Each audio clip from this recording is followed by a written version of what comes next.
Hello, YouTube.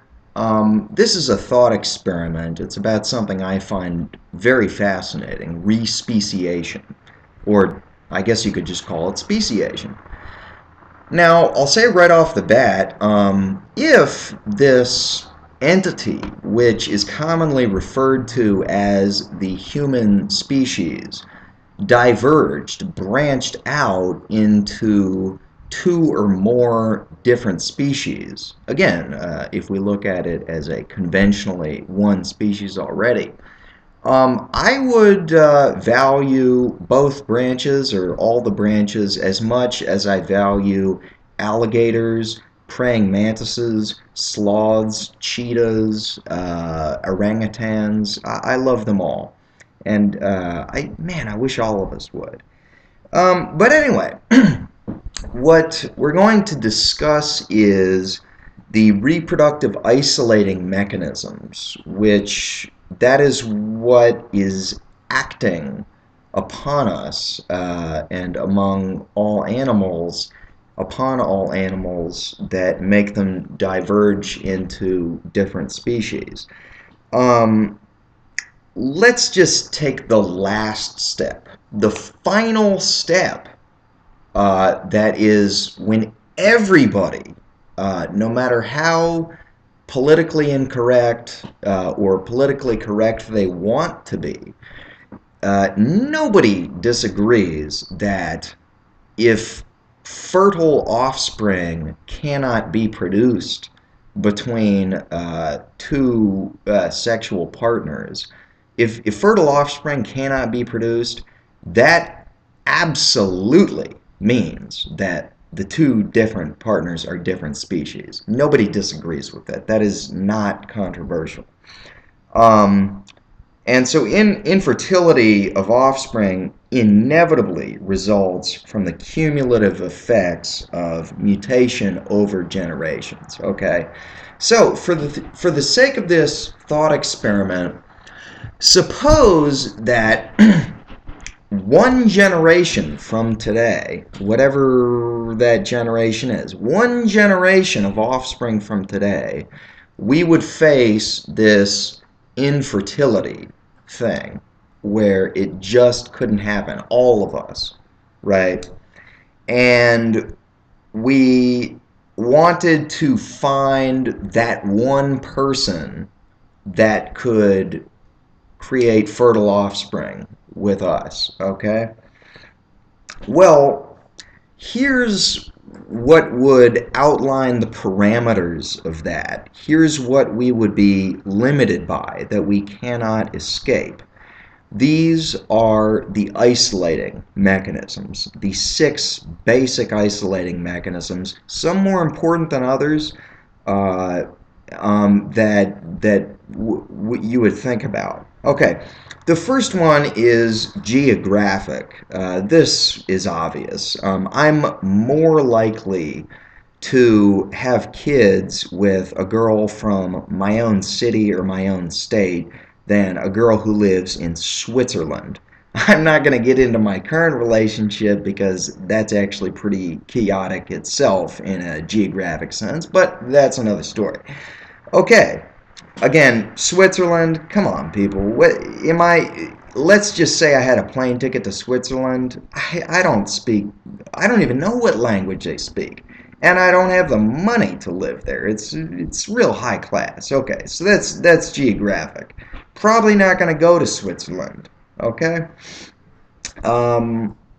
Okay, another story, but you get the basic idea. You're more likely to go local than you are to go across the world. Next is ecological. Here you go. Let's say you're in the exact same city. Okay? What do you do with your day ecologically? What is human ecology? Well, part of that, and here's the example I'm going to use, is work. Okay? You got a job. Now, a bank clerk is more likely to mate with another bank clerk than he is to mate with a coffee shop manager next door, even if he goes to the coffee shop. occasionally, or even frequently. Who knows? But it's more likely that, you see what I'm saying? Okay, different jobs. It's going to be a coworker more likely than the person working at another job. Okay, ecological. Now the third is behavior. Again, these are all interrelated, okay? But behavior is kind of like personality, and the next one's also going to have to do with personality. But for just behavior, let's say I am the kind of guy who likes to drink and dance. I go out to a dance club. Let's say, get even more specific, an 80s dance club if I like 80s pop music versus a strictly contemporary hip hop club. Those are going to be two different clubs. I'm more likely to meet the girl at my club than the club that I don't go to. That's different behavior, different kinds of dancing. And I'm even less likely, and here's the other extreme, I don't know. Maybe some of you ladies who do yoga also go drinking and dancing. Yeah, I don't know. I don't know much about you, but I do not go to yoga clubs. Okay, so I'm more likely to meet a chick at a dance club than I am at a yoga class. Okay, I don't go to yoga. I do other things for my. Okay, you get the idea. Anyway, dancing versus yoga, two different behaviors. Okay, so that's behavioral isolation. Temporal means time. Okay, uh, what time of day do you go out to interact with people? And let's just say, for the sake of argument, that this is uh, physical socializing, like in four dimensions, space and time. What time of day do you go out? Well, let's just say, again, jobs. Do you work in the morning?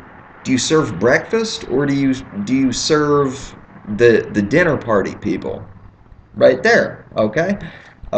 If you're the customer, what time do you go? Let's say you're a patron regularly to a restaurant. Do you eat breakfast there, or do you eat dinner there? Do you go late? Do you use it as a pub? Even a bar. Are you a day drinker, or are you a late night drinker?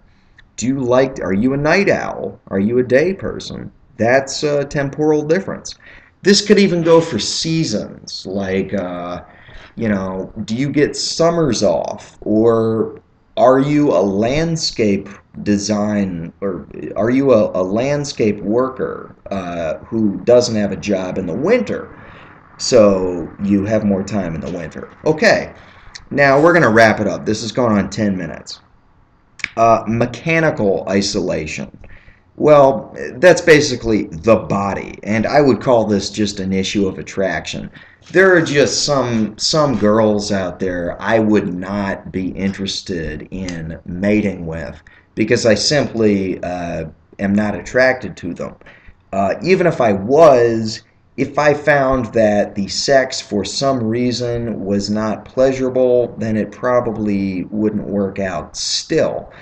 And some animals, I mean, that's even more strict. I mean, that has a lot more to do with like hard structure. Okay, if you just have trouble mating, I'm not going to get specific about that for all of us. You guys can interpret that those problems that arise when you're actually trying to consummate your attraction. Okay, finally, this is pretty much the last step. This is the nail in the coffin. Gamete fusion. If your sperm and egg, for some reason, once you've had an orgasm, if your sperm just can't deal with that egg, and this does happen, it's freaky, but it can happen. And it happens in animals. And again, it's the last step because the mutations accumulated make it more likely. Well, if the egg can't fuse with the sperm, you're off. Okay, that's a problem. Okay, so, and these happen gradually, just something to think about. Okay, we're done.